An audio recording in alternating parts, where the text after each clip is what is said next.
what's up everybody? Jed Johnson here from dieselcrew.com. Of course, you know they call me Napalm, and I want to give you some information on a new product that I've put out this week called How to Pinch 245s. Now, while the title is How to Pinch 245s, this product is basically an encyclopedia on pinch training. And all of the stuff I show you can be applied to any other form of combination of plates for plate pinching. So if you're just starting out and you can't even pinch 225s yet, this is going to help you. The drills that I show you will help you build the strength to lift 225s. Then over time, you're going to progress from 225s to 235s to 245s. If you only have the kilo plates, then you'll work up from the equivalents. And if you want to progress even further and produce mastery with all kinds of different widths, and you primarily have the pound plates, then you can get the kilo plates, which are generally thinner, and they will present more challenges to your pinch grip. So on top of that, it'll work for things like the Euro, the Flask, pinch blocks, even block weights and blobs. You can use all this information for all that stuff. So this is a product that you really need to pick up. I wanted to go over what is featured in the product. I've got the chapter list here. So it starts out with a dedication to Richard Soren. Richard Soren passed while I was up in Canada for the North American Championship, and honestly still can't believe he's gone. And I had already started this product long before that, and I featured Richard in chapter 2, which is 245s, the benchmark of plate pinching. And once that happened, I knew it was one of the first things I did is I came back and I added that chapter dedicating the book to Richard Soren. I felt like it was a must. He's synonymous with pinching. One of the first grip related pictures that I ever saw was him lifting the old school Yorks. I mean, the man and pinch grip go hand in hand. So the dedication is to Richard Soren. I talk about the gravity of the 245s pinch in chapter 2, 245s, the benchmark of plate pinching. Because really what you're doing with all plate pinching is you're working up to 245s. Now there's stuff that you can work beyond 245s. For instance, 225 kilo or 55 pound plates. 3/4 is tougher for some people than 245s. 610s is probably more rare of a feat than 245s, even though it's much less weight, but it really does require a large hand. So for all of those reasons, 245s is really the benchmark because it doesn't have much of a hand size requirement. Sure, hand size is important and it's going to give you an advantage on most 245s, but even if you have small hands, 245s is within reach. Chapter 3 is my history training the 245s pinch feet. And I just talk about from when I began all through the years. So I started in 2002 and my progression, you know, when I hit 245s, what I worked on next, my trek working towards the old school Yorks and the double old school Yorks, and then after that the 255s, and I lay all that out.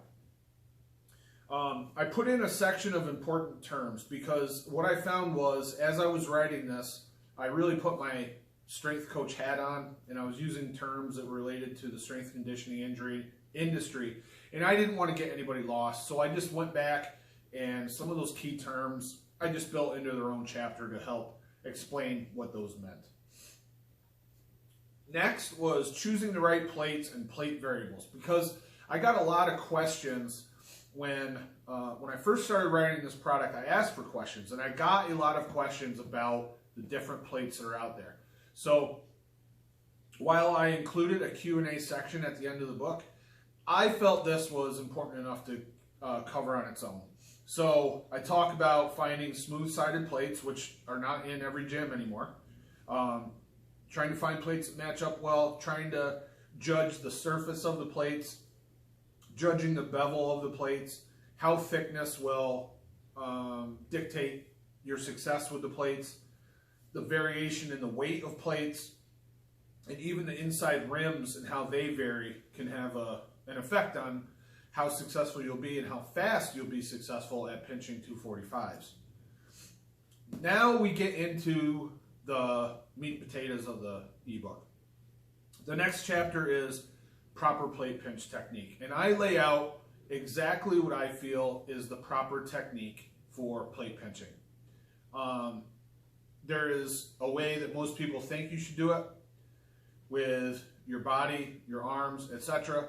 And there's the way that I do it. And I have showed people this way, and they've made instant improvements in not only plate pinching, but also their grip performance with implements. So this one right here is probably worth the value of the book in itself, in just that chapter. I talk about how to protect your thumbs. Some different ways that I've done it over the years, and the best way that I feel to do it. The next chapter is chalking technique, a highly underrated skill. And I talk about how to chalk the plates, how to get a good base layer of chalk on there, as well as proper chalking for your hands, because a lot of people don't chalk their hands right. Just the simple act of chalking the hands properly is going to magnify your ability to put all of your strength into your attempts at lifting plates. There's a short chapter on recovery time between sets and how you can figure out what's best for you. I talk about what is best for me depending on the feat that I'm working on, and the idea is you can take from both of those sides of the equation, apply it to you, and find what best works for you, whether you're trying to train and build strength or test your strength with feating.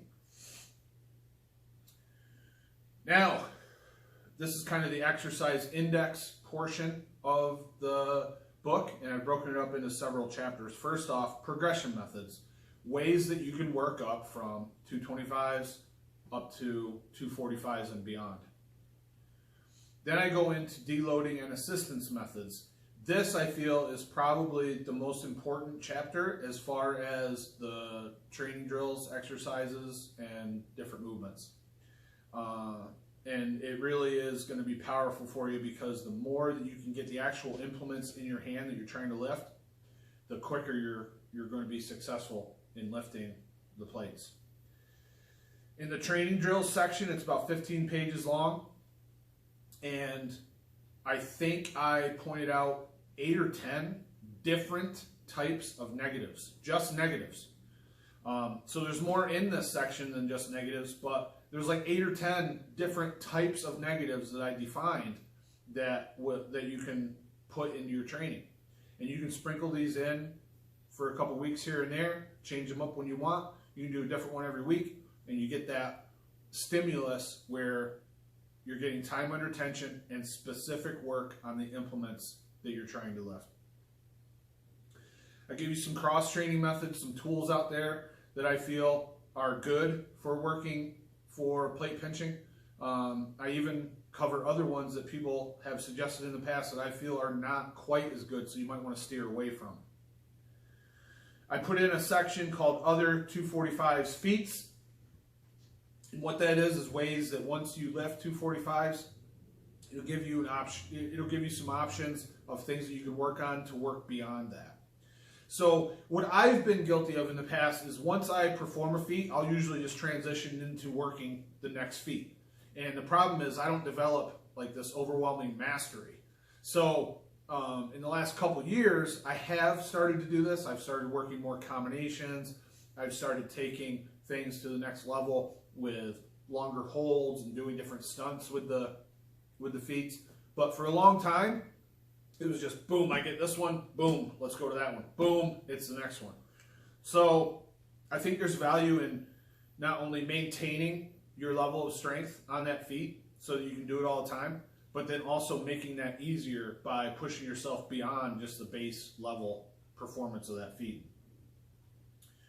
I give you a training template that's very simple. A lot of people overcomplicate their training, and it's really not that complicated. So I've given you what I feel is a great template that you can run over and over, then modify whenever you feel that you're ready to do so.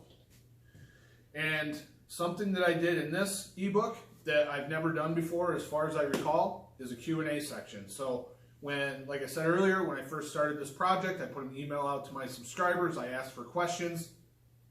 This was very valuable for me because I got to see what the community was thinking about as far as plate pinching.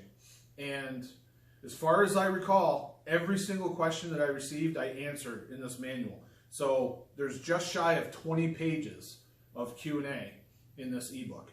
Some of it is repeat from what's already in the program, so I give a very condensed answer. But other ones go on for a page and a half. So the detail that's required for each question is there. There's no sense in beating a dead horse. I don't go and repeat the whole thing that I just said in the other portion of the ebook. I give the detail that's required for each question, and some of them are quite lengthy. I close it out with another section, the last section, which is other pinching products from napalm. So if you're on like a pinch run right now and you know that after you do 245s, you want to attack the blob, I list all the products that are related to the blob, all my products that are related to pinching in general. So right now the product is on sale. If you click the link in the description, you can get it right now. If you're a TGA member, go to the top post of thegripauthority.com. There's a discount code for members of TGA only. But don't dilly-dally. Get out there and get it now while you can get it for the best price. Any questions on the product, you can leave them in the comment section below. Be sure to subscribe. Don't forget to give it one of these. And all the best in your training. Take care.